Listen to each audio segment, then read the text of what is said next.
আসবো আপনার কাছে শামসুজ্জামান দুদু। আমরা দেখেছি যে দীর্ঘদিন বিএনপি একটি নির্বাচনের জন্য অপেক্ষা করেছে, আন্দোলন করেছে, এরপর গণ অভ্যুত্থান হলো। গণ অভ্যুত্থানের পরে এই সরকার দায়িত্ব গ্রহণ করেছে, মাত্র ৮ মাস হয়েছে। এখনই নির্বাচনের জন্য আপনার রাস্তায় নামার কথা বলছেন কেন?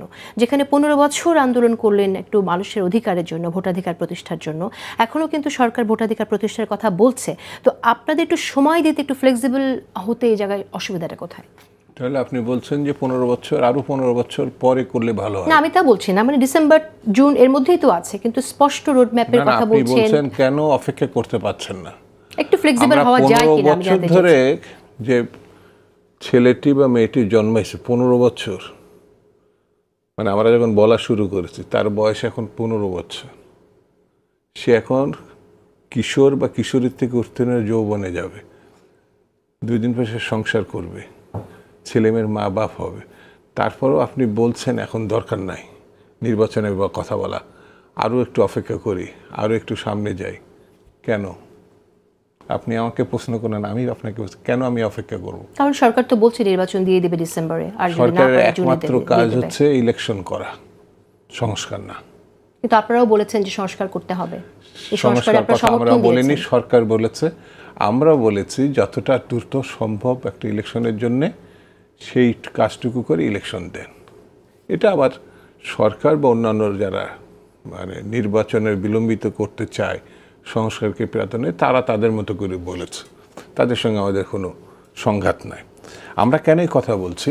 এই জন্যই বলছি যে এই সরকার সাংবিধানিক সরকার, এটা ফ্যাসিস্ট না, এটা দখলকারী সরকারও না। এরা সংবিধানের আওতায় শপথ নিয়েছে, তো সংবিধানকে এদের রক্ষা করতে হবে। সংবিধানে রক্ষা করলে একটি সরকার যে কোনোভাবেই যখন অনুপস্থিত হবে, মেয়াদকাল শেষ বা গণঅভ্যুত্থানের পতন, যে কোনো গণঅভ্যুত্থান কিন্তু সাংবিধানিক, এটা কিন্তু কোনো সন্ত্রাসী কার্যকলাপ না, এটা সাংবিধানিক। তো স্বাভাবিক কারণে সংবিধানকে আফোল্ড করতে হলে পরে শূন্যস্থান আপনাকে পূরণ করতে হবে, এটা নির্দেশনা সংবিধানের। তো সেই নির্দেশনা 90 দিনের মধ্যে করতে হবে, যেটি 90-এর গণঅভ্যুত্থানের পরে মিস্টার শাহাবুদ্দিন সাহেব প্রধান বিচারপতি ক্ষমতা নেওয়ার 90 দিনের মধ্যে এটা করেছিলেন। এই সরকারও করতে চায়, কিন্তু তার সঙ্গে সংস্কার এবং কম বেশি শব্দ জুড়ে দিয়েছে।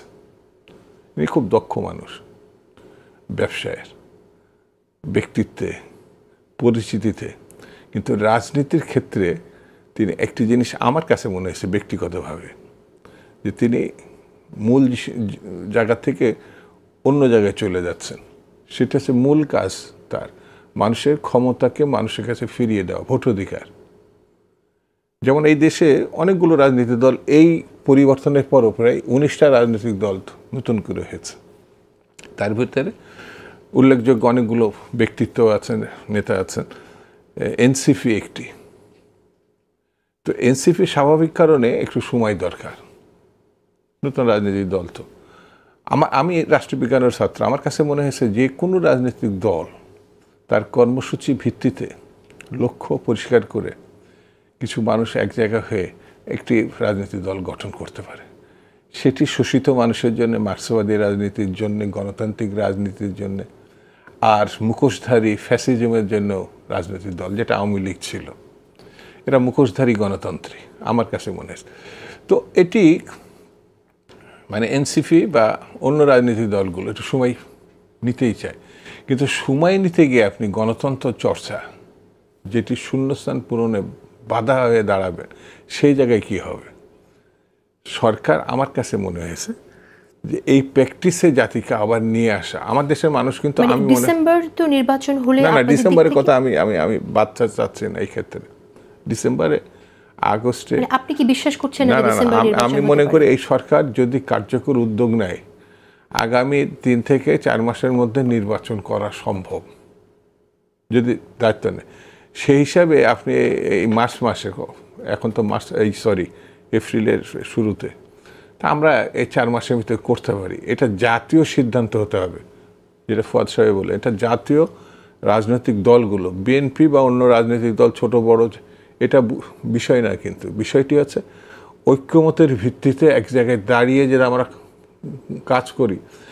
এই সরকার কোনো ব্যাপারই না, একটি প্রশ্ন না করে পাচ্ছেন, আপনি যেটা বললেন যে এনসিপি নতুন দল, তাদের গুছিয়ে উঠতে সময় লাগবে, তাদেরকে গুছিয়ে দেবার জন্য। না না, আমি বলেছি গুছিয়ে উঠতে সময় না, তারা একটু সময় প্রত্যাশা করতেই পারে। হ্যাঁ, সেই সেন্সেই বলছি আমি যে তাদেরকে সময় দেওয়ার জন্যই এরকম নির্বাচনকে বিলম্বিত করার একটি আভাস আপনি দিয়েছেন। এটা কি আপনার কাছে কোনো ইনফরমেশন আছে নাকি আশঙ্কায়? আপনি এই কথাটা নিজের থেকে তৈরি করে ফেললেন। আভাস, আমি বলেছি যে তারা প্রত্যাশা করতেই পারে। আপনি মিলিয়েছেন যে সেই জায়গা থেকে নির্বাচনকে প্রলম্বিত করার একটি বিলম্বিত করার আপনি চাচ্ছেন আপনার মতো করে বিএনপির রাজনীতিটা আমি ব্যাখ্যা করি। এটা তো সম্ভব। আমি জানতে চাইছি কোন ইনফরমেশন আছে কিনা আপনার কাছে এরকম। না, ইনফরমেশনের দরকার নেই। একটা রাজনীতিবিদ মানুষের চোখের, আপনার চোখের ভাষা দেখে আমি বুঝতে পারছি আপনি কি চাচ্ছেন। আপনি মানে আমি জানতে চাইছি আপনি খোলাখুলি বলেন। চাচ্ছেন যে আলোচনাটা আরো সুসংগঠিত, সুমধুর হোক, যাতে দর্শক মানে এটা জি টেলিভিশন, গাজী টেলিভিশনকে প্রতি থাকে, এটা তো স্বাভাবিক। তো এনসিপি তো চেতেই পারে যে সে আগামী দিনে গণতান্ত্রিক রাজনীতি একটা ফ্যাক্টর হবে, যেতে পারে না। বা যেমন এবি পার্টি, তার সুনির্দিষ্ট লক্ষ্য কর্মসূচির ভিত্তিতেই তো একটা রাজনৈতিক দল, সে তার অবস্থানের উপরে দাঁড়িয়ে তো সে তার দায়িত্ব পালন করতে চাবে। আর বিএনপি একটা দীর্ঘ সময় রাজনীতি করে এসে এমন একটা জায়গায় দাঁড়িয়ে আছে, সে জাতিকে ক্ষমতায়নের মধ্য দিয়ে, অর্থাৎ ভোটিংয়ের মধ্য দিয়ে একটি নির্বাচিত সরকার দাঁড় করতে চায়। যেমন জামাতে ইসলাম, সে ভালো করেই জানে যে বিএনপির সঙ্গে থাকলে এটা 20টা সিট ক্রস করার সম্ভাবনা খুব সহজ হবে। কিন্তু জামাত যেতে আবার বিএনপির সঙ্গে না থেকে এককভাবে করে, তাহলে 3 থেকে 4টে সিট এক জায়গায় করা কঠিন হবে। এটা আমি এখনকার কথা বলছি না, এটা অতীতের ইতিহাস ঘেটে বলছি, মনে করতেই পারে। তো এই ধরনের অন্যান্য রাজনৈতিক দল তাদের নিজস্ব কর্মসূচি আছে, সিট না পেলেও তারা মনে করে তাদের কথাগুলো মানুষের কাছে যাওয়ার দরকার, মানুষকে সংগঠন এখনই না আরও সুদীর্ঘকালীন কমিউনিস্ট পার্টি মনে করতে পারে শ্রেণী ব্যক্তি। তো সেই হিসাবে এনসিপি মনে করতে পারে যে তাদের হাতে আটটু বাড়তি সময় হলে তারা ভালো করবে। এটা আপনি মনে করছেন, আবার অনেকে এরকমটা মনে করে যে আমি মনে করছি না, এনসিপি মনে করতে পারে, সেটা আপনি মনে করছেন আর কি, আপনি বলছেন তারা মনে করতে পারে, আমি মনে করছি। আমি বলছি যে এনসিপি যে মনে করছে, এটা আপনি ধারণাটা পোষণ করছেন। তো এমন ধারণা অনেক মানুষ পোষণ করে যে বিএনপির বিরুদ্ধে যেহেতু চাঁদাবাজির অভিযোগ আসছে, বিএনপি যেহেতু কিছু দুর্নাম হয়ে যাচ্ছে, সেজন্য দ্রুতই নির্বাচন বিএনপি চাইছে, যাতে করে বিএনপি বিপুল। এটা গাজী টেলিভিশন মনে করতে পারে, অনেকে না, বিএনপির এরকম চাঁদাবাজির অভিযোগ মনে করে।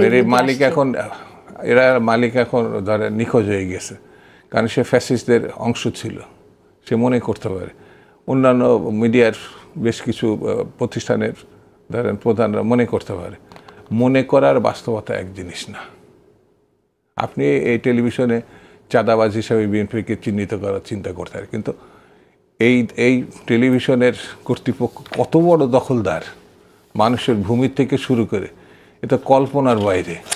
সেই জন্যে আপনি যে কোনো পার্টি, আমি তাহলে একটু মানে বিডিআর দিকে তাকাই, যেহেতু আপনি কথাটা নিয়ে আসলেন, তাহলে না উল্লেখ করে পারছি না। আমরা দেখছি যে যায় দিনে এখানে উল্লেখ করা হয়েছে চাঁদার টাকা ভাগাভাগি নিয়ে বিএনপি 2 গ্রুপের সংঘর্ষে নিহত 1, আহত 25।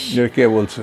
কালের কণ্ঠ প্রকাশ করেছে চাঁদার টাকা ভাগাভাগি নিয়ে 24শে ফেব্রুয়ারি। কালের কণ্ঠ হচ্ছে এখন নিষিদ্ধ একটা অর্গানাইজেশন, নিষিদ্ধ একটি প্রতিষ্ঠান। নিষিদ্ধ শুধু তার দুই ব্যক্তি না, যারা বাংলাদেশকে শেষ 24 ঘন্টা আগেও হাসিনাকে রক্ষা করতে চাইছে। এখন সেই 24 ঘন্টার পার্টিকে আপনি বিএনপির বিরুদ্ধে দাঁড় করাইছেন। বিডি নিউজ 24 একটা নিউজ তুলে ধরে চাঁদার দাবিতে মারধর, বরিশালে বিএনপি নেতা সহ গ্রেপ্তার 4। সমকাল নিউজ করেছে বালু উত্তোলনের টাকা ভাগাভাগি নিয়ে বিএনপি দুপক্ষের সংঘর্ষে আহত 25। এই যে নিউজগুলো আসছে, আপনারা বলছেন মিডিয়া ট্রায়াল হচ্ছে, এই সময় তো না, আপনি এবং আপনার যারা অনুসারী বা সমর্থক, অর্থাৎ সরকারকেও যদি মনে করে এই সময় তো ইলেকশনটা দিয়ে দেওয়া উচিত। বিএনপি তো ছেঁড়াবেড়া হয়ে গেছে, এই যে দুর্নীতি করছে, চাঁদা ছেঁড়াবেড়া না। এই সময় ইলেকশন কেন দিচ্ছে না? বিএনপিকে রক্ষা করার জন্য। ঠিক এই সময় ইলেকশন দিলে আসলে আপনি বলছেন যে নতুন যে দল তারাও যারা খুব ভালো করবে, অন্য দলগুলো ভালো করবে।